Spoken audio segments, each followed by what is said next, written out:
Hello, it's good to be with you again for our adult Sunday school lesson. And as we kind of discussed a little bit last week, we are at the end of Saul's story arc. We'll allude to him perhaps a bit more in the time that we'll spend on David, which covers about 3 to 4 weeks maybe. But anyway, so as we wrap up our time here, there's quite a few things that we still have left to discuss, but building off of what we've had for the last couple of weeks, moving on into these final segments, I hope to kind of bring it all together and make it a bit more coherent than what we have been able to do so far. Okay, so anyway, having said that, we have two main passages to read from in chapters 13 and 15. So let's get started there with verse 5 of chapter 13. The Philistines also gathered to fight against Israel.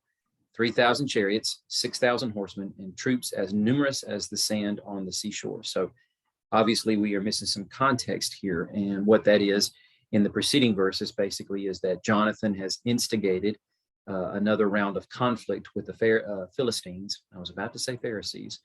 And anyway, because of that, now the Philistines are mobilizing to fight against the Israelites yet again. And Saul and Jonathan are working to coordinate their forces, which are broken into two camps. Saul's the larger. And now as that is going on, we're seeing that the Philistines have mobilized their forces and are about to launch this campaign. So anyway, the men of Israel saw that they were in trouble because the Israelites were in a difficult situation. They hid in caves, thickets, among rocks, and in holes and cisterns. Some Hebrews even crossed the Jordan to the land of Gad and Gilead, which is rather strange when you think about it. It's obviously very difficult for us to try to visualize these things just by reading the text. We'll have to do some extra biblical research. But by modern day estimates, a straight drive, as straight as one can make it, from the modern day sites or ruins, because sometimes modern settlements are built very close to ancient ruins, of what was Michmash and where they are currently at, which is Gilgal. And we'll bring this up a little later on as to the significance of why they are there, but it's roughly 99 miles. And depending upon how fast or slow one might be traveling, that could be as fast as a 24-hour trek, roughly 25, or perhaps as slow as almost a 33 to 36-hour trek by foot. And of course, when you're mobilizing large forces like this and having to take along chariots, and granted, horses move faster than humans perhaps, but there's supply trains and various other things. And so we have no idea how light or heavy, how perhaps mechanized the forces were. And I use that word very loosely because, of course, we're not talking about actual machines, but nonetheless, just referring to their chariots and whatnot, how fast they were able to move. So potentially a 1 to 2 day, probably more liberal on the 2-day side, march from the Philistines' encampment to where the Israelites are in Gilgal. And of course, the Gilgal is not very far from the Jordan River, but with people crossing over to the land of Gad and Gilead, you may remember from Moses's words, and of course what Joshua follows up with, when the time comes for the people to start settling the land under Moses, they've already decimated the Amorite kingdoms of Og and Sihon on the eastern side of the Jordan River. And so they've settled into those areas. And between, I think, Gad and, or perhaps it's either Gad or Reuben, it escapes me at the moment, but the other tribe for sure is Joseph. They split the land of Gilead between them. And so all that to simply say, the frame of reference we need to have here is that people are actually fleeing eastward, and some are trying to seek safe haven on the other side of the Jordan River, which, if we remember just a chapter or so ago, was the area in which Nahash, the king or leader of the Ammonites, had come to do battle against the inhabitants of Jabesh Gilead. So that in and of itself perhaps could still be somewhat mildly threatening, even though a resounding victory was won there. But nevertheless, these people find it perhaps somewhat safer to be on the eastern side of the Jordan than on the western side. But the real point I want to make with this is that there is definitely space between the Philistine encampment at Michmash and the space where Saul and his soldiers are. Now, granted, the people who are settled further out west from there and maybe a lot closer in proximity to the Philistines it would only seem natural that they would attempt to try to flee the area and get as far away from them as they possibly could. But now they are actually retreating past the Israelite encampment where the battle, well, I should say where the forces are being gathered at and consolidated under Saul's command and Jonathan's command at a different place. So it stands to reason then, if the Philistines were literally in their backyard, just less than a few hours away, that there would be all the more reason to be apprehensive about where the Philistines are and trying to rush the events of what we're about to read here in the rest of this passage. But it seems like that's not the case, if I understand this correctly. Anyway, Saul, however, was still at Gilgal, and all his troops were gripped with fear, probably at seeing these people fleeing and maybe carrying with them rumor and perhaps some measure of truth as to what's going on with the Philistine forces and just how fearsome and ferocious they actually are. So he waited 7 days for the appointed time that Samuel had set, but Samuel did not come to Gilgal, and the troops were deserting him. So Saul said, "Bring me the burnt offering and the fellowship offerings." Then he offered the burnt offering. Samuel said to Saul, "You've been foolish. You've not kept the command of the Lord your God that he has given you." And it was at this time that the Lord would have permanently established your reign over Israel, but now your reign will not endure. The Lord has found a man after his own heart, and the Lord has appointed him as ruler over his people, because you have not done what the Lord commanded. Moving on to chapter 15. When Samuel came to him, Saul said, now, of course, there has been a little time that's passed here and some other events that have transpired.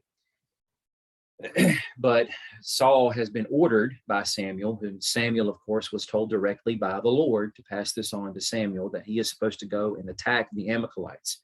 The Amalekites at this point, while they will wind up raiding later on in the time of David, and Saul will still be alive at that time because it's the end of Saul's tenure as king when he is about to be defeated and take his own life on the slopes of Mount Gilboa further north, when David and his men, who have joined forces with the Philistines, albeit it's a ruse, are making their way back to the Philistine/Israelite settlement of Ziklag that the Amalekites have raided in that area. So they're active, but we have nothing in the text that suggests provocation. But nonetheless, the Lord has something of a score to settle with these people. And I simply say that because, in quotations, because that's ultimately what this is. It is an act of justice and vengeance that the Lord is enacting upon them for what they've done, because they attacked the Israelites when they left Egypt. And so now Saul sees Samuel, and this is the greeting he gives him: "May the Lord bless you. And I have carried out the Lord's instructions." Samuel replied, "Then what is the sound of the sheep, goats, and cattle that I hear?"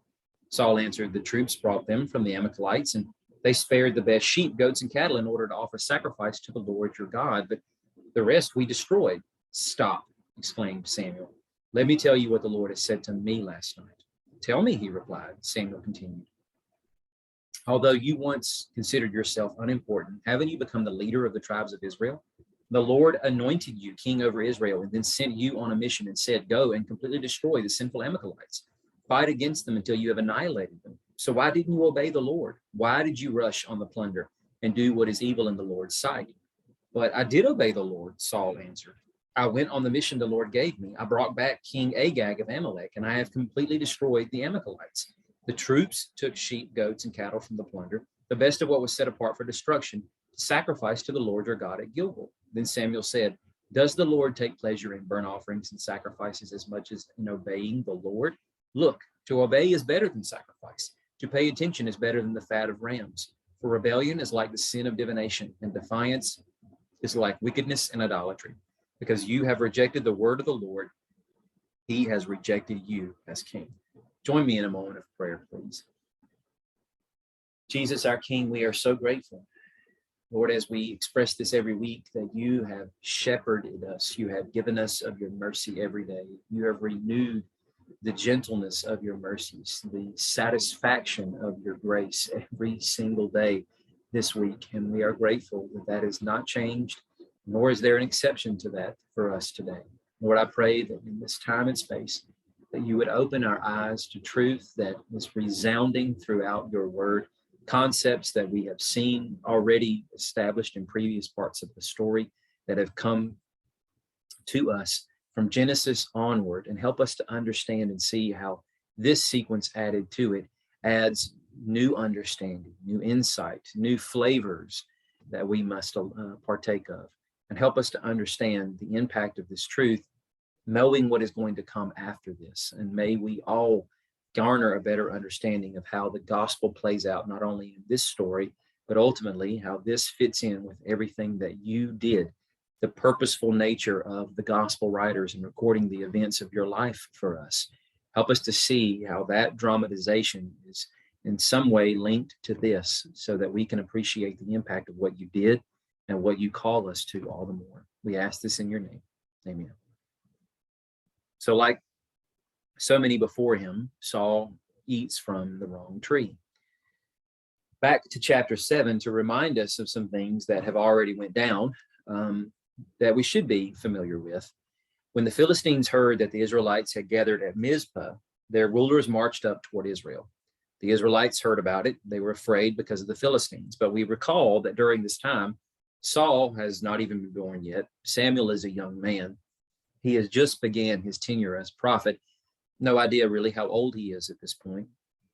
But nevertheless, Samuel is leading the people, and they are looking to him for instruction. At the beginning of that chapter, the people have expressed some measure of deep-seated sincerity to want to follow the Lord. They have become hungry for him again. And so now Samuel, like Joshua, is telling the people to abandon all of the idols that they have given themselves to seek the Lord with their whole heart. And with this, there is a measure of testing, I suppose, to see whether or not they are going to be sincere.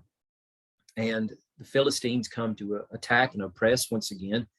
And with this, as the people are looking to Samuel for answers and guidance as to what exactly they're supposed to do, Samuel tells them to remain strong as they cry out to him.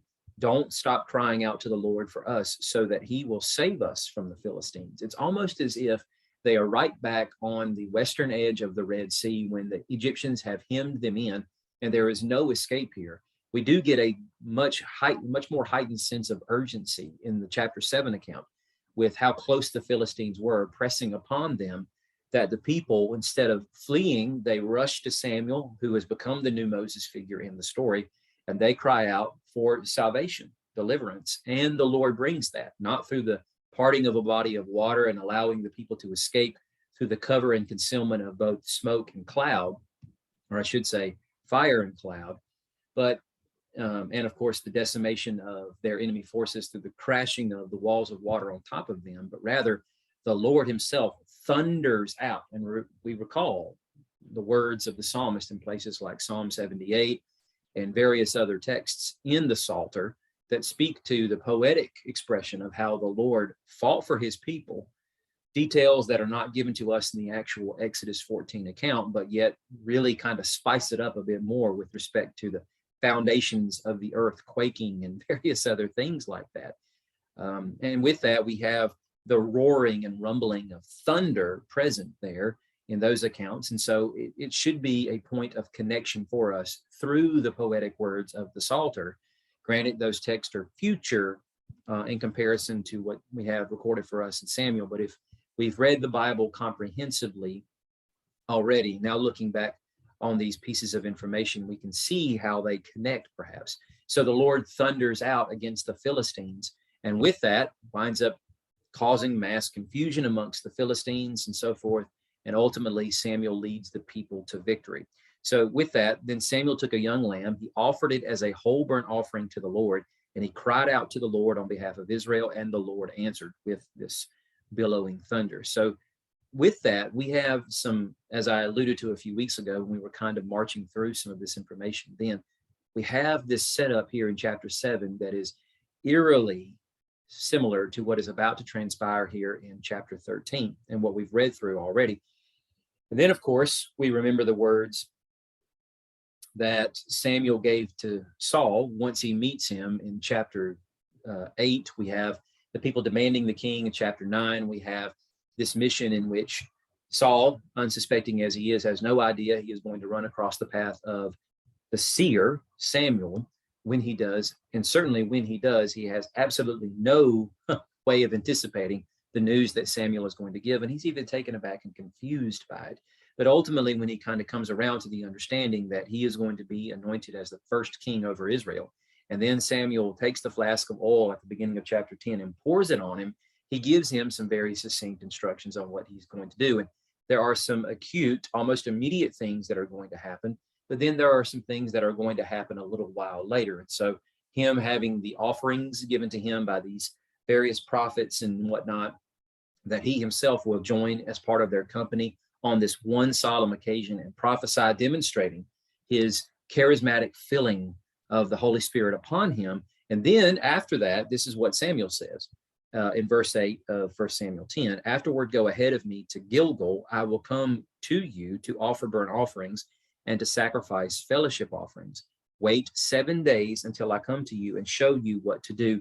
Now, it's possible that the writer who selected these words to put here has left out information that perhaps would make this make a bit more sense to us, because from the way that that account is structured and what Samuel is telling him up front, the things that are going to happen before he is officially coronated in front of the people as king have already transpired. He's went through the coronation ceremony. The events of chapter 11 have transpired, in which we have Nahash, the Ammonites, threatening the people of Jabesh Gilead. They come across the Jordan River. They send out messengers to try to see if anyone will come to their aid. And again, the charismatic filling of the Spirit upon Saul in such a way that it's eerily reminiscent of what had happened with Samson, Jephthah, other judges, that he leads the people to decisive victory against the Ammonites, defeating Nahash, the serpent, as his name is so close to the Hebrew word for serpent in Genesis chapter 3. So those events have already transpired. And then in chapter 12, the people want to come and renew the kingship and whatnot. And Samuel gives his kind of swan song speech that Moses does in Deuteronomy. And he tells the people that they have to follow the Lord with their whole heart. If they and the king walk in the light of the Lord's counsel, following his commands, precepts, ordinances, judgments, all that, the people will live long in the land. God will prosper them. It will be the Eden space that God has promised at various places through the words of Moses in Torah. However, if they don't, king or no king, God is going to wipe them out from the land. And then that leads us into chapter 13, where here we have almost a complete replay of the events of chapter 7. But for some reason, we have no information that tells us how exactly was Saul supposed to know the time of which Samuel was speaking about when he said, then you'll go to Gilgal, you'll wait for me for 7 days, I'll show up and I will offer fellowship and burnt offerings. And how was Saul supposed to know that that was going to be in connection with another battle offensive that the Philistines were going to launch after his son Jonathan did what he did? I guess that information is somewhat irrelevant in the for the passage in the context we're looking at. But all that aside, here we have him in Gilgal, and this is what we have going on here, that we know the people are terribly frightened and scared, and even the troops themselves are starting to lose their prowess, their motivation, their desire to want to fight the Philistines. And why that is, it's kind of hard to say, because you had many of these probably same warriors who were with Saul when he led the campaign not too recently before this against the Nahash and the Ammonites. And so why now they are fearsome, or I should say fearful of the Philistines, is a little head scratching.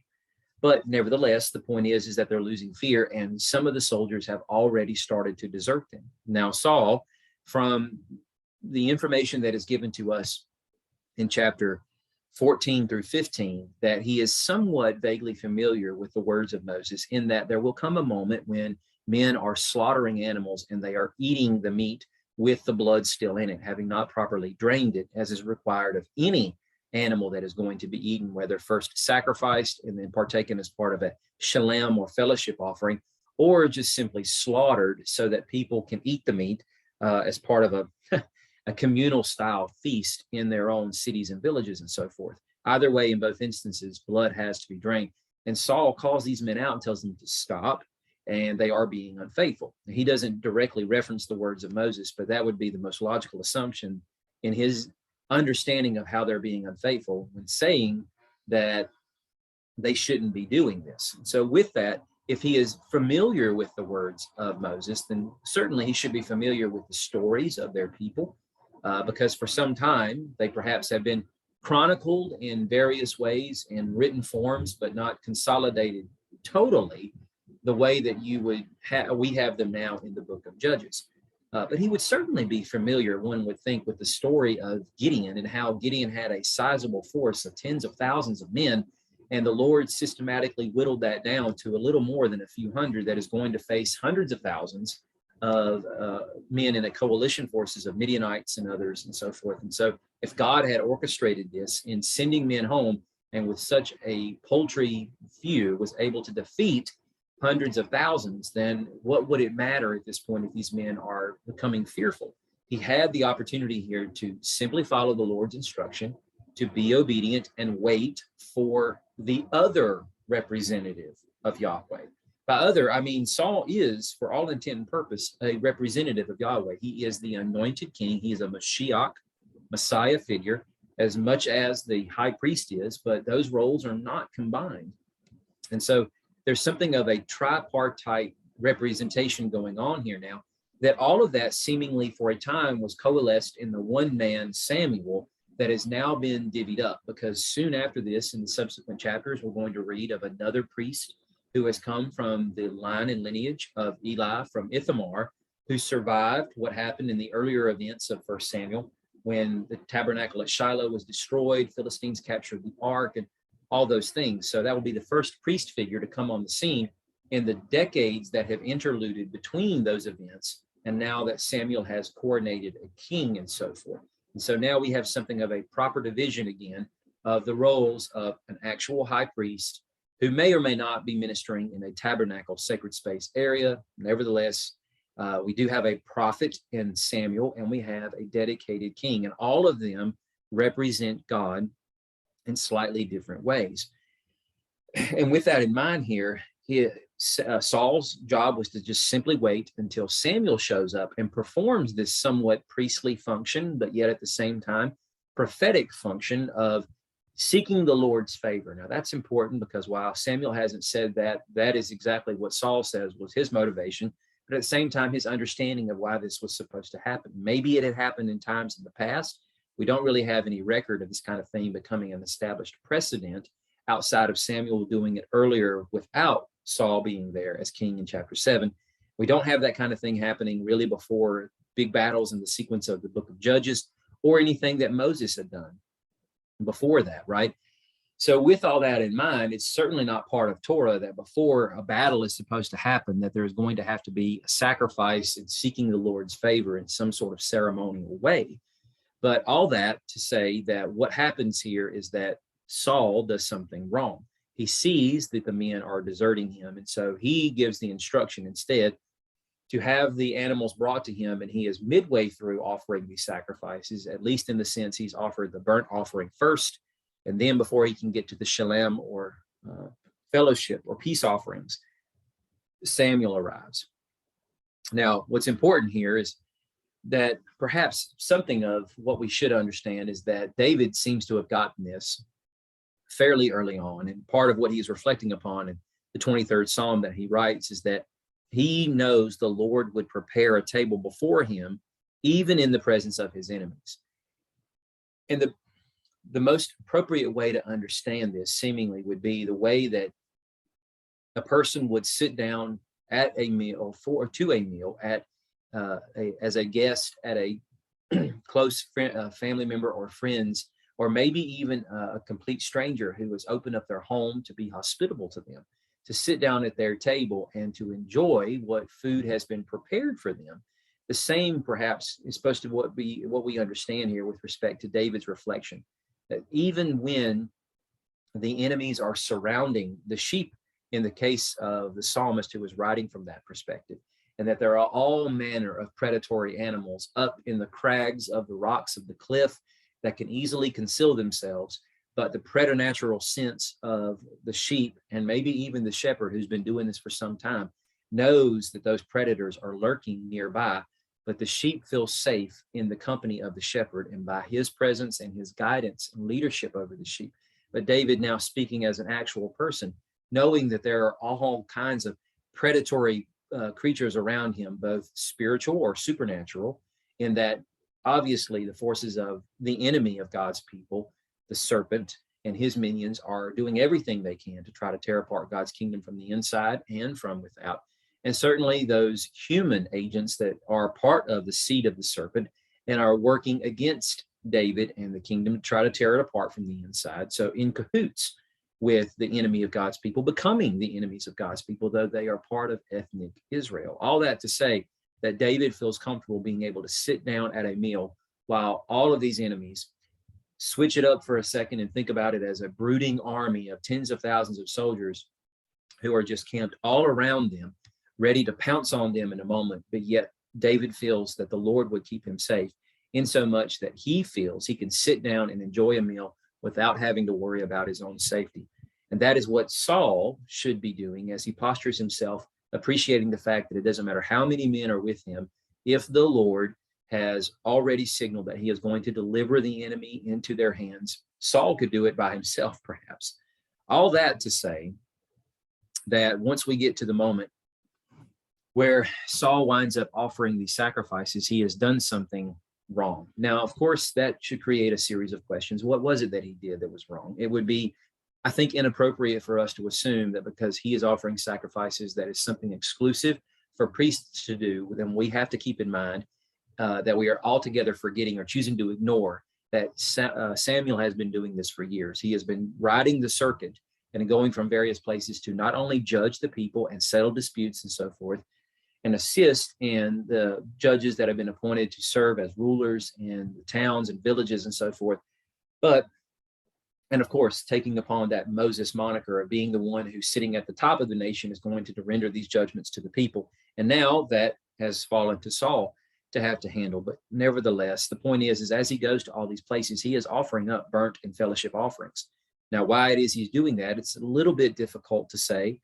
I would say, I think the way that we were looking at this a couple of weeks ago, that after the tabernacle at Shiloh was destroyed, however long it took to finally be rebuilt, but considering the ark is not there, that perhaps this function has somewhat been a little, I guess, disenfranchised from the spot there in Shiloh, and they're not performing that role there in the way that they should be. Maybe they are, but maybe he is doing this in conjunction with that. We get absolutely nothing in the text from the author that signals that the Lord is displeased with what Samuel is doing and wants him to stop that. If anything, this is exactly what the Lord wanted him to do, because the fact that Saul steps up to do this rather than Samuel being the one is what invites the Lord's disfavor to Saul. And of course, when we look at what David will wind up doing when he finally is successful in bringing the ark into the newly acclaimed city of David and the tent that he will pitch for it there, David is offering sacrifices, and he is dressed as a priest as he leads that procession. So considering the events of the Genesis prologue, chapters 1 and 2, the first human being was coronated as king, commissioned as priest. The idea of combining king priest together in one person is how the whole story of the Bible begins.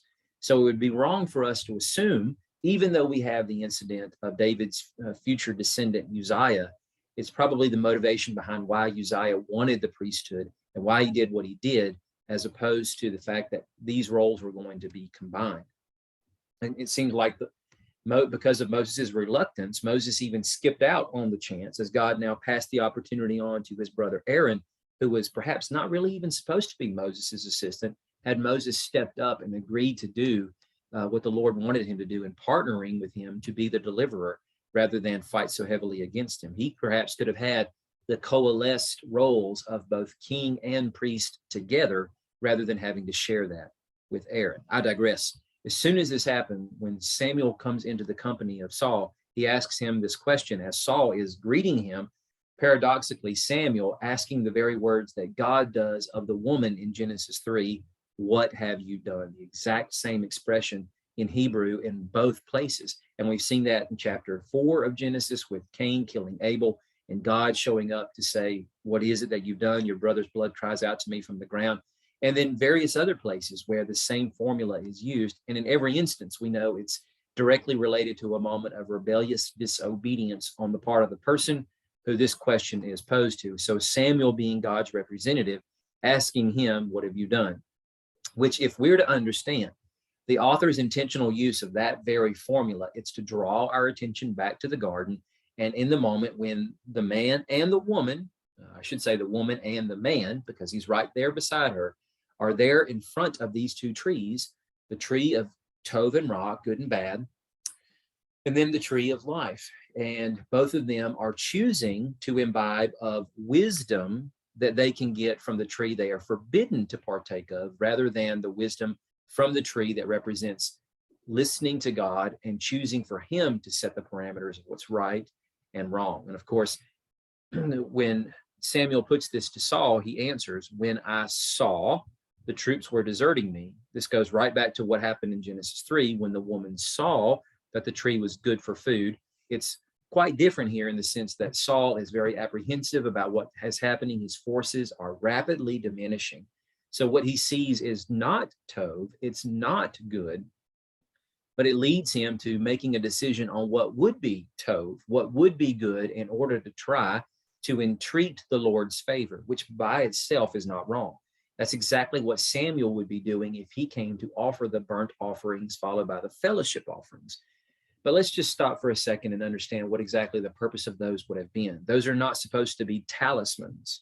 They're not supposed to be some sort of cultic way of entreating the Lord to ask for his favor, or guaranteeing his favor, perhaps would be a better way of looking at it, the way that nations around them would be sacrificing animals and removing their entrails or various organs to cut them open, and through the practices of divination attempt to try to discern the will of the gods as to whether or not this battle was going to be favorable for the king and his troops, or was there some bad omen here that would cause them to either seek terms of peace or find another way of accomplishing this rather than the plan that has been strategically laid out by the king and his war council.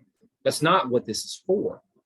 The function of the burnt offering for us is discerned from what we get in the early portions of Leviticus, when we are told that the burnt offering, or the olah, as we've already discussed before, that word means ascension. So part of it is going up to the raised platform where the altar will be. But the true understanding of what this ascension means is when the animal is transformed through the combustion process of its carcass being consumed by flame, and it's turned into ash, but its smoke ascends upward. The idea is that that smoke is ascending to the summit of God's cosmic mountain, where the temple itself, tabernacle in this case, but it's the Lord's temple because it's a pattern of the temple that is there above. As Moses was told, make sure that you replicate the pattern of the things that you were shown on the mount, which the writer of Hebrews in the New Testament tells us that what Moses was given as blueprints was a shadow or type of the things that exist in the heavenly realm, God's space. So it's supposed to mimic that. Here, the idea is that even if it's laid on a flat plain, as it might have been out in the wilderness for those 40 years, it's supposed to be on a high place, as it was in Shiloh and even in Gibeon later on. And so with respect to that, the idea is that eventually it's going to come to Jerusalem, one of the highest mountains in the area, and it's supposed to mimic what the original garden setting was like, a mountain with the temple on the top, the temple being the garden that God made and put the man, the first king and queen priest in, right? We covered that ad nauseum. So the idea there is that the worshiper, through the smoke of the offering that's on the altar, is going to be ascending up into sacred space where the Lord's throne room is in his temple. So all of the soldiers would be joining in with this, as the animal offered for the burnt offering would represent all of them. And a part of it is the atoning process of how this animal's blood is going to substitute in their place. It's not to wash them clean of all sin so that they, as our Catholic friends might look at it from the perspective of dying in a state of grace, dying at a moment when all your sins have been absolved. So perhaps you can go straight to heaven, or have less sin to have to pay for when you go to purgatory, would be an almost analogous way of looking at it. The atonement provided by the burnt offering is not to absolve them of all sin. It's the idea of making them fit to be able to ascend through the animals offering in their place up into the mountain of the Lord, as the psalmist says in Psalm 24. David's words, questioning, who can ascend to the mountain of the Lord, but the one who has clean hands, pure heart. That's the function of this. So a part of it is uniting the people with God, God with the people, and God inviting them into his space by virtue of the animal being accepted on their behalf. The fellowship offerings are meant to be a meal with God, the way that Moses, Aaron, his sons, and the elders of Israel got to share that fellowship meal with God, the human person of God that showed up on the mountain there in Exodus 24, the same as what is to be seen here with respect to these fellowship offerings, that when they are offered on the altar of burnt offering in the tabernacle setting, that the priest, the Levites get to join in with the offerer, who probably has brought his family with him, and they are all celebrating in this feast-like way, giving dedicated portions to the Lord, and of course that being given to the priest and Levites to eat, and they eating the rest of the animal. So they are supposed to take time to have a fellowship meal with God if we understand this correctly. And one might think, well, how can that really happen, though, if the Philistines are pressing? But the Philistines are not pressing on them yet. Again, if we understand the passages that we've read, as we commented in the opening of the session, that if they are literally between maybe 50 to 100 miles away, they're more than a day's journey. And so there's plenty of time for them to sit down and have a meal with the Lord. And of course, by virtue of this, seek his favor, not in some sort of talisman type of way to guarantee victory, but to know that even though some people may become casualties, that they have fellowship with the Lord. And this was one of the last things they got the privilege of doing before they left this earth and entered into the afterlife, and trusting that God is going to deliver their enemies into their hands if they have walked faithfully in obedience with his commands, right? But Saul doing this seems to be doing the opposite. It's like reminiscing on what happened in chapter 4, because he says in verse 12 of chapter 13, see, I thought the Philistines are now descending on me at Gilgal, and I haven't yet sought the Lord's favor. So if I don't have his favor, victory is not guaranteed.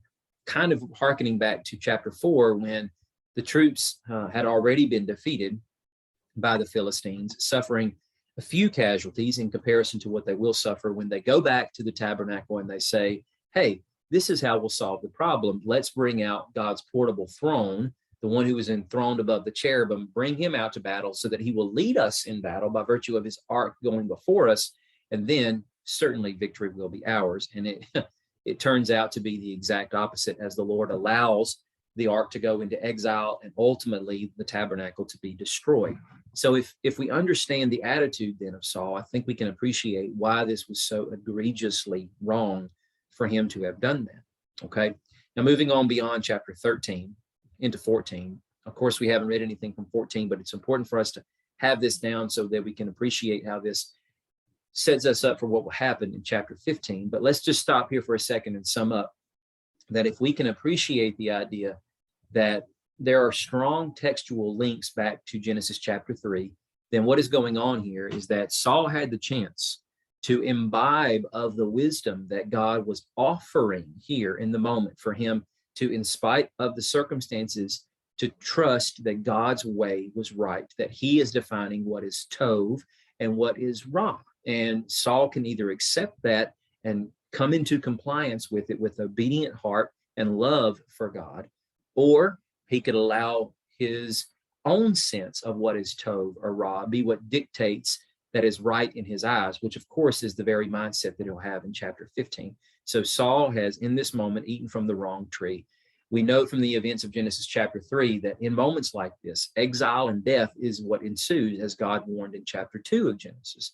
But that does not happen quite yet. Now, granted, we are told up here in this passage that it seems like God is going to strip the kingdom away from Saul in this very moment, because Samuel tells him, your reign will not endure. Rather, God has found another man and he has appointed him as ruler over his people, because you have not done what he has commanded. You did not listen to the proper voice, correct? So let's build on that a little bit more as we look into chapter 14, because that doesn't happen yet. The kingship is not taken from Saul for nearly 40 years, but that aside, this new figure who is supposed to supplant him as ruler hasn't even come onto the scene yet, and will not come onto the scene by the events of chapter 15, in which Saul seems to get a second chance, a possible moment to redeem himself. Let's see how that pans out. So chapter 14 opens with that same day. So very close to, it's not that very same day that Samuel seems to have castigated Saul, but almost immediately after that, within a day or two. That same day, Saul's son Jonathan said to the attendant who carried his weapons, "Come on, let's cross over to the Philistine garrison on the other side."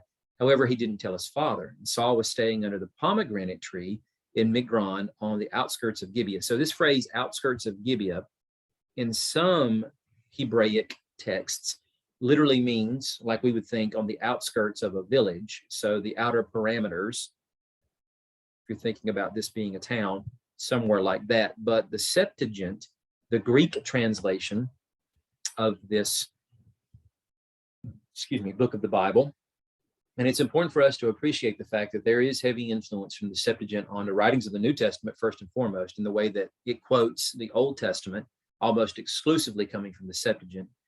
Second to that is that there are certain ways that we understand various things, mostly prophecies in the Old Testament, as they are accorded. The understanding of those have a somewhat more accurate reflection in the Septuagint than what we actually get from the standard Hebraic text. And probably one of the most notable examples of that is Isaiah chapter 7, verse 14, with the prophecy that there will be a sign, a virgin conceiving a child. Whereas the standard Hebraic text uses the word that would seemingly suggest it could be a young woman rather than an actual virgin who will conceive. It could be just a young maiden. However, the Septuagint, on the other hand, the authors intentionally placed the word for virgin in Greek in that text to signify the understanding seems to have always been that it was supposed to be a virgin rather than just a young woman. But the difference between the two is quite significant when you consider that. And of course, we appreciate the text given to us in the New Testament as it's quoted to us that a virgin will conceive. And granted, in our English translations, it also says the same thing in most English translations of Isaiah, in Isaiah 7:14. All that to say, the phrase outskirts of Gibeah in the Septuagint actually says on the hilltop. Now that's important because if you think about the scenery, here you've got a hilltop with a tree there, a fruit tree of all things that one can receive sustenance from. And that's where Saul, the king, who was sitting there. The troops with him numbered about 600. Ahijah, who was wearing an ephod, was also there. So here's this person I talked about a minute ago, the descendant of Ithamar through Eli, the priestly line that has had judgment pronounced upon it, but has not yet come in full measure yet. But he is wearing an ephod, very well may be wearing the high priestly garments. It's possible it might not be, but that is irrelevant in the case here. It's the fact that there is a priest and a king sitting under a fruit tree on a hill. I don't think I have to really stretch your mind to appreciate. We seem to have some pretty strong textual links here back to the garden story where we have God planting a garden in the east. He places the man he had formed, which we know from chapter 1. He tells him he is going to rule as he's made in God's image. God caused to grow out of the ground every good tree, pleasing in appearance and good for food. And then a few verses later, God takes the man, intentionally puts him in this new sacred space, this garden temple, and he tells him to work it, watch over it. And I think probably at this point, you could quote back to me the spots of the Bible that I allude to often, Numbers 3 and 18, that tell us these terms deal strictly with the work of the priestly work of the priests, the sons of Aaron, and the Levites of the same tribe, right? So those are priestly terms that are given to Adam, as goes what is expected of him and what he is supposed to guard, watch, or keep in the garden, right? As goes the wisdom of the Lord that God is slowly, methodically giving him. So all that to say, it seems like we have the setup here of the Genesis prologue at work yet again. And what we're supposed to appreciate here is God's representatives supposedly working in tandem with each other and about to launch some sort of theme here. We'll get to that here in just a second. Anyway, it tells us that Ahijah is the son of Ahitub, brother of Ichabod, the boy that was born the day that his father died and grandfather died, the son of Eli, the Lord's priest at Shiloh. But the troops did not know that Jonathan had left. Now moving a few verses down. So Jonathan then goes to the attendant who carries his weapons and he says, Come on, let's cross over to the garrison of these uncircumcised men, obviously Philistines. Perhaps the Lord will help us. Nothing can keep the Lord from saving, whether by many or by few. Notice this, in comparison to what was going on in chapter 13, here we have Saul's son Jonathan making this proclamation. He seems to get it. He understands the assignment that God will save. It doesn't matter how many or how few there might be. God is the one who decides the outcome of the battle, and he will deliver the mighty, formidable enemies into the hands of the paltry dozen who are fighting for him, but walking in obedience in light of his wisdom and counsel, right? So he then says, follow me, he told his armor bearer, for the Lord has handed them over to us. And of course, he does this through putting it out there for the Lord to decide and let him know, much in the same way David is going to employ many times in the future, by inquiring directly of the Lord and asking, should I go up and attack? As is the case with the Ziklag raid that we mentioned earlier, the Amalekites coming and raiding the Israelite settlement there, and they kidnap all the women and children.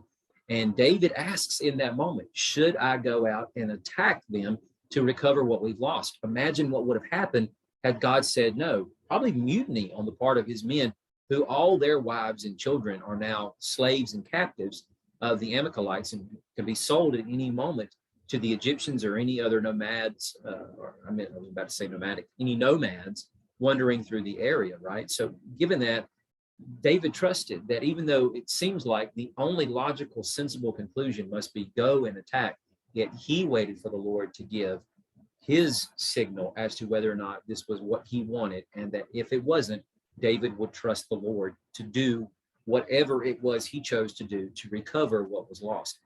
Jonathan is already expressing that. But it's important for us to recognize the significance of this because he's Saul's son. He's not David, he's Saul's son. So while Saul doesn't seem to get this based off the preceding chapter's events, Jonathan clearly does. And here, back to this right here with respect to the idea of here you have these representatives, king and priest, under a fruit tree on a hilltop. It's not them, especially the king, who's really the battle commander, who should be going out and launching a raid against these uncircumcised men. And instead, it's his son. Now, one could easily look at this and say, well, Jonathan is just a bit of a bully. He's picking a fight here. But remember, Genesis 3:15, God promised in the layout of what, or I should say, the playing out of the events of what transpired there in the garden, when the serpent became the enemy of the image bearers, that God said he would put hostility between you and the woman, that being the serpent, her offspring, your offspring, and ultimately he is going to strike your head while the serpent will bite his heel. But the idea behind that is that, as we spoke about last week, the people of God are supposed to be doing this head-crushing thing. We know this ultimately converges on Jesus, but they are still supposed to be busy about going into the land, the new provincial Eden space, cleansing it from the vestiges of all the paganism and idolatry and rebellion against God that has been going on there for centuries, and become the newly transplanted vine that will tentacle out to the nations, blessing all the families of the world by being Abraham's seed, per the promise of Genesis 12. Remember, this is exactly what God said, and many other passages like it interspersed throughout the Torah. But this is one of the first mentions we have of God saying to the people what his agenda through them is going to be. When he says, I will cause the people ahead of you to feel terror. I will throw them into confusion, all the nations you come to, and I will make all your enemies turn their backs to you and retreat. Notice the textual link of what we're about to read here, because after Jonathan launches this campaign, which at this point is just him and his armor bearer, as soon as this happens, word begins to spread quickly that Jonathan has done this and the Philistines are about to muster for battle. But before that can happen, terror spread throughout the Philistine camp and the open fields to the troops. Even the garrison and the raiding parties were terrified. The earth shook. Terror spread from God. Notice that. Caused them to feel terror. Terror spread from God. When Saul's watchmen in Gibeah of Benjamin looked, they saw the panicking troops scattering in every direction. These are the Philistines. They're not Israelites who are panicking. Saul and all of the troops with him assembled, and they marched to battle. And there the Philistines were, fighting against each other in great confusion. That's what God said he would do. He would throw them all into confusion, right? So God is doing this. In other words, Jonathan is not being a bully. He is doing exactly what God had mandated his people to do. And now the enemy of God's people, the very seed of the serpent, has been the Philistines for quite some time. And now, as God said he would do in raising up Saul to meet the demand of the people, but also work to save them from the Philistines, is doing that now through his son, who understands. It's possible, if we knew nothing about how the story was to advance after this, if we knew nothing at all of the character of David, meaning not just his integrity as a person, but I mean the actual person himself. If we have no idea that he is on the horizon, one could easily start building a case here for Jonathan being the one who is after the Lord's own heart, him being the Messiah-like king who is going to bring salvation unto God's people from the Philistines, as Saul has proven himself to be the unworthy candidate, choosing what is wise in his own eyes rather than what is wise in the Lord's eyes. Because here we'll see Saul kind of acting foolishly. So the Lord saved Israel that day. The battle extended beyond Bethaven, and the men of Israel were worn out that day, for Saul had placed the troops under an oath, and he said, the man who eats food before evening, before I have taken vengeance on my enemies, is cursed. So none of the troops tasted any food. Now that's terrible, and we know that because of what they wind up suffering because of it, and it's eerily reminiscent, dare I use that phrase again, of what Jephthah did when he made the vow that he would offer the first thing that came out of his house unto him, and he would offer that up as a burnt offering if the Lord gave him victory in battle. Now, as silly as that was, as much as Saul apparently had not learned a lesson from Gideon's time as judge over the people and his experience in leading people in battle against their enemies, he certainly didn't learn from Jephthah either. So anyway, working further in chapter 14, everyone went to the forest, and there was honey on the ground.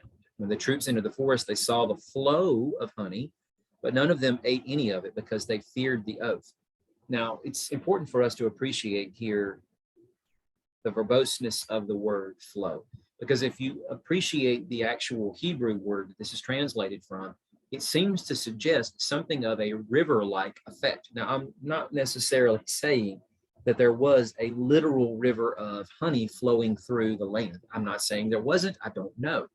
But the verb itself is what is used to speak of the way that water is moving from the land and the Garden of Eden in that singular river that goes through the garden and then branches out and becomes four rivers that flow to the various nations around them. Granted, there are no nations at that point, but you know what I'm saying, the lands. And so the idea is that there is a rivering effect here in both Genesis 2, describing the garden, and here in 1 Samuel 14. Now, this is important because if you remember, this is exactly what God said to Moses, and Moses tells the people so many times throughout the other books of Torah, from Exodus through Deuteronomy, in describing what this land is going to be like for the people. God tells Moses at the burning bush, I've come down to rescue them from the power of the Egyptians, to bring them from that land to a good and spacious land, a land flowing with both milk and honey. And not to say that Moses necessarily should have taken that as a literal understanding of what was supposed to be there, but a very picturesque way of describing the paradisial atmosphere that Canaan was going to be for them when God brought them there. But here we have something of a literal allusion back to the understanding of this, as God in this chapter, we already have the preceding picture of king, priest, sitting under a fruit tree on a hilltop, reconstructing the kind of Garden of Eden atmosphere, if you will, alluding back to the Genesis prologue. And the words in Exodus 3, when God is saying, I'm going to deliver them to a paradise land that you can imagine being a place of lakes filled with milk and rivers flowing with honey, that here that is alluding also back to the Genesis prologue and the idea that where they're going is going to be a new Eden space. And Moses uses that imagery at so many points to remind them of what is in store if they will simply be faithful. So here in 1 Samuel 14, we have yet another allusion through the lens of Moses' description of the land of the new Eden space to the people back to the garden story, all right? But it's not the king or priest figure at the beginning of this chapter. Rather, it's the other one Jonathan, the son of the king, who is seemingly imbibing on the blessings that Moses and the people were promised, land flowing with milk and honey. He is imbibing on the blessings of the new Eden space. Perhaps saying this a little simpler, he is experiencing Eden blessing. And why is that? Well, because he understands what it is the Lord wants, and he is walking faithfully in accordance with the Lord's command to bring deliverance from the Philistines, to extinguish these people from the land so that they will no longer be barbs in the eyes or the sides of the people, as we are told they would be in Judges. And ultimately, he is choosing to follow the Lord's will by listening very closely to what God wants him to do and how he wants to go about doing it, as a proper king or image bearer should be doing. So again, Jonathan is getting it. Saul is not. Saul has made this ridiculous oath, and he's put everybody under it in spite of the evil, the Ra that they are having to suffer by virtue of this, right? And so anyway, he being Jonathan, reached out the end of his staff that he was carrying, he dipped it into the honeycomb, and then he ate the honey, and he had renewed energy. Now, the words in Hebrew that translate these two words are basically seeing with sight. Now, I know that kind of sounds a little strange, but the idea is that this word sometimes in English as goes renewed is translated brightened. So perhaps a more literal way of appreciating this is that it brightened his eyes, or the simplest understanding in Hebrew of the word that could be translated brightened is seeing. So he is able to now see with his eyes. So his eyes are opened. And I think in some way, this might even allude back to what we are told happened in the garden when the two image bearers ate from the tree of Tov and Ra, and their eyes were opened. It was a negative thing in that moment. But as we will see playing out in other parts of Scripture, especially with Solomon, when he requests the Lord give him a Shema or discerning heart to know the difference between Tov and Ra, that pleases God. In other words, Jonathan here, we are appreciating from the Hebraic expression of this that he is seeing now. He is seeing what God wants him to understand. And I'm not trying to use this in some metaphorical way. The literal understanding would be that he put honey in his mouth and it revived the calorie expenditure that he had extinguished or exhausted in trying to fight these Philistines as ferociously as he did. But the Hebrew words can enrich our understanding a little bit here by helping us appreciate that, again, it seems as though wisdom has come to Jonathan and he is expressing wisdom in the right or proper way. I put this verse here from Exodus 13. I forgot to reference it, but it was another allusion to the idea that honey is associated with the Eden space, in that the bread that came from heaven, being manna, is seen to be resembling coriander seed. It's white, but it tasted like wafers or a pastry, if you will, that's made with honey. So the idea is that this is Eden blessing being released to the people who do nothing to work for this bread. God just freely gives it to them, so that even in the dry, thirsty, desertous wilderness, God can still bring Eden blessing to them there. Just another thing to throw on top of the idea, the reference of honey here and what impact that plays into the story. Moving on to verses 29 through 30, Jonathan then declares that his father has brought trouble onto the land. He's like, just look at how this has improved my overall appearance and energy, stamina levels, because I tasted a little bit of this Eden blessing that God has relinquished to us. And I think there's an even stronger coupling here with the idea of, he says, how much better if the troops had eaten freely today from the plunder they took from their enemies. Then the slaughter of the Philistines would have even been greater, because they would have had more energy to be able to fight. We're thinking of this battle sequence as being something that's going on over the period of a few hours, maybe most of a day, but that in most cases is not how these things go. Remember way back when we were talking about Abraham's raid, at the time Abram, his raid all the way up to Damascus from around the area that surrounded Jerusalem in the hill country, the southern hill country of what would become Judah at the time. And he raids almost 100 miles north. So something that would take weeks to accomplish, to go both there and back. So these battles probably took place over a period of a few days in this sequence rather than just a few hours. All that to say that they could have went out to fight them again and slaughtered them even more and chasing them. But all that to help us appreciate that in Deuteronomy chapter 20, this is what Moses is telling the people, that when they fight against people who come to pick a fight against them, he says, you may take the women, dependents, animals, and whatever else in the city, all of its spoil as plunder.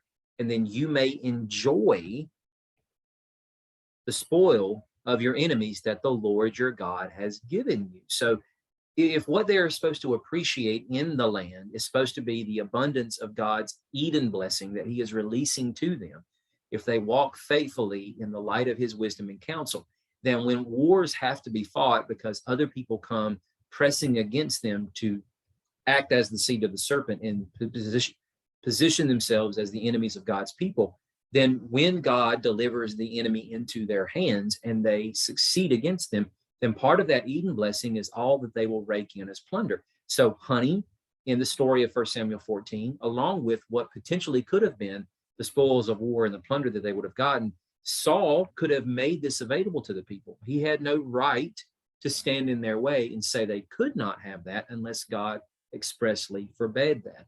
But it's not God who is putting anything under the ban or haram, as it was the case when they went to do battle against Jericho. He has not forbidden anything from them. It is Saul who was foolishly acting. And not only in the sense that he is restricting plunder, but he's also restricting the basal element of food. Moving on, the Israelites struck down the Philistines that day from Michmash all the way to Aijalon. And since the Israelites were completely exhausted, they rushed to the plunder, took sheep, goats, cattle, calves, everything that had meat on it, slaughtered them on the ground, ate the meat with the blood still in it. And again, Saul says, look, you are being unfaithful. You're sinning against the Lord. So he says, roll a stone over here, have the troops come to me, bring me his ox or his sheep. We'll do the slaughtering here, and then you can eat. But don't sin against the Lord by eating meat with blood in it. So every one of the troops brought whatever animal that night, slaughtered it there, and Saul built an altar to the Lord. It was the first time he had built an altar to the Lord. Now that's important because when you allude back to some key figures in the stories that have transpired before, at key moments when God spoke to these men, then these particular people would build altars there as a memorial and as a place of offering and worshiping God, burnt offerings, centuries before the law ever specified how or why the offering of the animal in such a way. But Abram, before he even becomes God's covenant partner by virtue of his name being changed, we have him passing through the site at Shechem and at the oak of Moreh before he winds up going to Egypt. And God appears to him and he speaks to him and he says, to your offspring, I will give this land. So Abram built an altar there to the Lord who appeared to him. Later on, we'll have the same thing with Isaac. From there, he went to Beersheba. The Lord appeared to him that night and he said, I am the God of your father, Abraham. Do not be afraid. I am with you. I will bless you, multiply your offspring for my servant Abraham, giving him the blessings of Adam, Noah, Abraham. And so he built an altar there. He called upon the name of the Lord. Jacob does the same thing when God met with him at the place he calls El Bethel, because God revealed himself to him when he was fleeing from his brothers. So all the patriarchs have built altars in these places where God had spoke, but that's not what's happening here. In fact, in the subsequent verses that come after this, Saul said, let's go down into the Philistines tonight, plunder them until morning. Don't even let one remain. The troops are all for it, but the priest says, let's approach God here. So Saul inquired of God, should I go after the Philistines? Again, we'll see David do this later on, but the Lord answers David here because God has turned his back on Saul. And for the moment is not going to respond to him. At least there's the prospect he could if the events of chapter 15 were to pan out the right way, but sadly they won't. Should I go after the Philistines? Will you hand them over to Israel? But God did not answer him that day. And the same will be said over the tenure of his kingship, because on the slopes of Mount Gilboa, where the final battle that Saul will fight is going to be fought, we have him going to the witch at Endor to pull up Samuel from the grave. And Samuel says, why have you disturbed me? He says, I'm in serious trouble. Philistines are fighting against me. God has turned away from me. He doesn't answer me anymore, either through the prophets or in dreams. And at this point, after the events of chapter 15, God never speaks to him again through anyone. So moving on to chapter 15, what we've come to understand is Saul has made some poor choices. He is not acting as God's image bearer, the king that he should be. He is instead choosing to do what is right in his own eyes. He is not imbibing of wisdom the way that his own son Jonathan seems to, and that David ultimately embodied for us as he enters into the story. Chapter 15, verses 1 through 3. The Lord sent me to anoint you as king over his people Israel. Listen to the words of the Lord. This is what the Lord of armies says. I witnessed what the Amalekites did to the Israelites when they opposed them along the way as they were coming out of Egypt. Now go, attack the Amalekites, completely destroy everything they have. Do not spare them. Kill men, women, infants, nursing babies, oxen, sheep, camels, and donkeys. As uncomfortable as this might be for us to appreciate or to have to read, understand this is the same thing that happened to Jericho, and God has placed them under the ban for complete destruction because of what happened in the events of Exodus 17. Amalek went out, and he attempted to try. By he, I mean the people. The nation attempted to try to do battle against the Israelites, and some casualties probably were sustained in the moments that Amalek was able to prevail. But nonetheless, when the battle was over, this is what Moses said. The Lord wanted him to record these events, hand this over to Joshua, and pronounce to Joshua, indeed, my hand is lifted up toward the Lord's throne, like the taking of an oath. The Lord will be at war with Amalek from generation to generation. But as I said way back then when we were speaking about this, there have not been any records given to us of intergenerational conflict with the Lord's people and Amalek. There have been no other battles with Amalek that we really have mention of here, with a few skirmishes, I guess, once they reject the Exodus outright and so forth. But and then they attempt to try to go and attack them. But all that to simply say that there are a few skirmishes, but not many. It's not the intergenerational war that we seem to have suggested to us here. So with that in mind, what exactly does this mean? Well, it's the people of God being delivered out of Egypt and the chaos there through the chaotic waters that God had brought them through and down upon the Egyptians, and he's now going to bring them into new creation. It's kind of mimicking and replaying the events of the Genesis prologue with God taking the man, putting him in the garden. But in Genesis 3, what happens? The serpent infiltrates the garden and becomes the enemy of God's people. The same thing here. Amalek is becoming the seed of the serpent, posturing himself as the enemy of God's people and trying to do battle against them. And so God, in a way, in a sense here, is saying that he is going to do battle against the serpent, who in this case has become the people of Amalek from generation to generation, because there will always be these struggles. And then later on, eventually you have Balaam prophesying through his fourth and final oracle that Israel will become an exalted kingdom, and their king will even be greater than Agag. Who is Agag? I mean, you know, he is the king of the Amalekites, but the Amalekites really aren't anybody on the world stage at this point. But it's simply to reference back to the fact that they were the first kingdom that warred against the Israelites, and God is pronouncing here that Agag is a representative agent of the serpent and his people as the seed of the serpent, like all those who will proposition themselves to be, or I should say position themselves to be enemies of God's people, will suffer annihilation like this. But moving on to verses 20 through 21 that we have read, we have the delusional remarks of Saul, who says, I did obey what was given to me. I went on the mission, I decimated the people, I kept the king, because that's what kings back then did, to make spectacle and sport in mocking and then ultimately executing after humiliating the kings that they defeat. That was not what the mandate was. So Saul has augmented, and then he, like the woman in Genesis 3, passes the blame on and saying the troops are the ones that took the animals. But one could easily contrive how this might make good sense to them, because if they killed all the animals that would not be perhaps suitable as sacrifices, then instead choosing to keep the best animals and offer those up as sacrifices, would God not appreciate such a thing? But that's not what he said. He wanted them all destroyed. He did not want them as sacrifices to himself. If God wanted such a thing, he would have said that. In fact, there are allowances under the law for doing such a thing. In bringing spoils of war back, and then after they are properly cleansed and dedicated, then they can be used for purposes like that. But that was briefly or temporarily abrogated in this sense if God supersedes that by saying, hey, none of it, all of it is to be destroyed. So then in verse 22 to 23, Samuel, a very loud crack of thunder. Does the Lord take pleasure in burnt offerings and sacrifices as much as in obeying, because the shedding of blood means nothing if the person's obedience is not attached to it. And it absolutely must be in every way for the sacrifice to accomplish what it's meant to, because the burnt offering is to ascend into God's presence. That means to want to communally fellowship with God. How can you do that if you don't want to obey the command that he has given? To flash a defiant eye, to shake a defiant fist, but then to walk into that person's presence and act like your best friends is completely contradictory. And so that's what he means here. It's not to say that there is no place, role, or value to sacrifices, but the thing that gives the sacrifice itself all the significant meaning it is meant to have is simply the measure of obedience that is behind it. All right.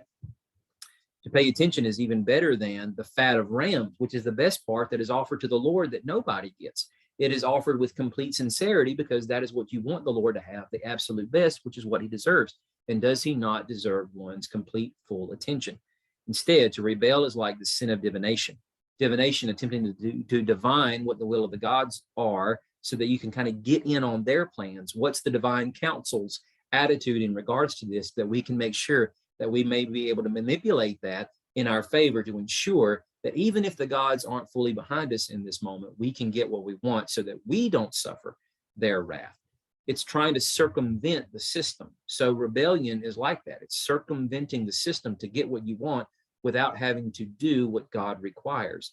And of course, defiance is like wickedness and idolatry. You have rejected the word of the Lord, like Adam in the garden, who was castigated for listening to the voice of his wife rather than listening to the voice of the Lord. And because of that, he paid the price. And then lastly, in verse 24, Saul admits, I have sinned, I have transgressed the Lord's command and your words. I was afraid of the people, I obeyed them. So what do we have here with respect to this story, but a good understanding that Saul did not grasp wisdom in the way that he was supposed to. And because of that, ultimately he pays the price in this regard by losing the kingdom. And it's a very steep price to pay, but not as steep perhaps as what the original king priest had to pay in disobeying the Lord there when God gave him the first little chunk of Torah in the Bible. And exile and death ensued as part of that, though a measure of grace. And God allows Saul to remain king. He could have had him executed. He could have had him killed in battle like he will Ahab and other kings in future stories, but he doesn't. He lets him limp on for decades yet, enjoying the privileges of kingdom, though kingship, though being slowly driven mad by his own paranoia and his successor David coming to supplant him at some point. So all that to simply say, what do we learn from this? There is the moral lesson of don't be like Saul and do what's right in your own eyes. Make sure you are obedient to the Lord's commands. But ultimately, the higher arching lesson here that we should get, as goes the meta narrative of Scripture, is the clear understanding that the Eden experiment is still in full sway. God has given the people what they demanded, and he set him up with the right resources, everything that he needed to be the proper image-bearing king priest, even though he will have an actual priest working with him to offer sacrifices, and a prophet to help keep him accountable and in the know on God's divine counsel that he should trust and listen to. He had all of that and a changed heart so that he could obediently follow the Lord, but he would still have to surrender his will and autonomy to God's and not choose what is tov or right in his own eyes, but submit to the Lord's will, and he fails. But God has already put a plan of contingency in place here, and that is to bring a king who knows God's heart and is willing to submit to God's plan and agenda, which is what we have been enabled to do by virtue of the Holy Spirit and what we should be busy about doing, right? So let's be mindful of that as we close this time in prayer. Lord Jesus, we are always grateful again for the time that we get in your word. Please open and expand our minds to the deeper sense of richness of these passages. And again, the understanding that you, as the ultimate Son of David, have shown and patterned within us, for us, what it means to be obedient to God by being surrendered fully to the Holy Spirit. Help us to do that very thing day by day, moment by moment, choice by choice, that you may be honored as we crucify our flesh. In your name we pray. Amen.